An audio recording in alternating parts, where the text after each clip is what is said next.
په نمک کې تیل لګول په دې باندې تا ته کمې فایدې میلاویږي. که د زیتون تیل وي که د شلشمو تیل وي، دا چې کله تاسو د شپې اوده کیږئ او په نمک کې 3 قطرې د دې نه کوئ، د دې نه اشنا پیدي. په نه ویډیو کې به انشاءالله هغه فایدې ذکر کوو. نو هغه ویډیوګانې ګوره چې په کم کې ستاسو پیدې وي، هغه ویډیوګانې مه ګوره چې په هغې کې ستاسو پیدې نه وي علاوه د نقصان نه. نو په خپله هم تر اخره پورې وګورئ او مخکې شیر کې د پاره دی چې د چا په جسم کې دا مسلې وي او په دې آسان کار سره د هغوی د جسم نه دا مسلې وځي. نو دې اولنۍ فایده دا ده که ستا د نظر کمزوري ده، تا د پته لګېدل چې زما نظر خو ورځ ته ورځه کمزوري کېږي، چشمو ته محتاجه کېږي، نو انشاءالله چې ستا د نظر کمزوري به د دې په برکت سره الله تعالی ختموي.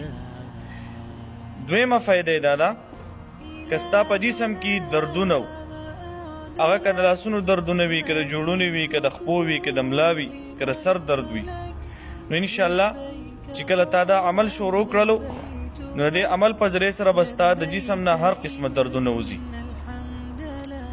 او درېیمه فایده دا ده که ستا په جسم کې ناراستي ده، کار دله خوند نه درکوي او بعضې ملګري وایي چې زه سهار نشم پاڅېدی، سهار پاڅېدل ته ګران دي، نو چې کله ته دا عمل شروع کړلو الله تعالی به د دې په ذریعې سره ستا د جسم نه ناراستي ختمه کړي.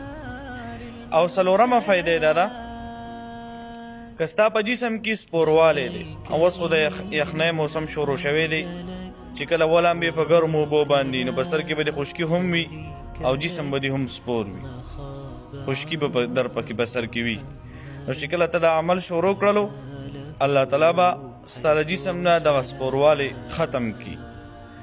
او پنځمه فایده دا ده چې که تا ته الرجي کېږي، نزله شوله، زکام شولو، دغه شانې ټوخي شوله، نو چې کله ته دا عمل شروع کړلو دې په ذریعې سره به ستا د الرجي مسله حل کړي.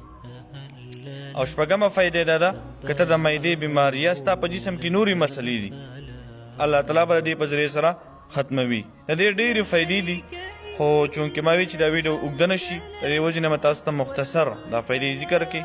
نه پس پې عمل شروع کړئ، زه هم کوشش کوم چې په دې باندې عمل شروع کړم، تاسو پې هم شروع کړئ او مخکې ښه ډېره شیر کړئ دپاره چې هغه ملګرو ته ورسیږي چې د چا په جسم کې دا مسایل وي هغوی دا عمل شروع کړي او د دې په ذریعې سره د هغوی د جسم نه مسایل وځي.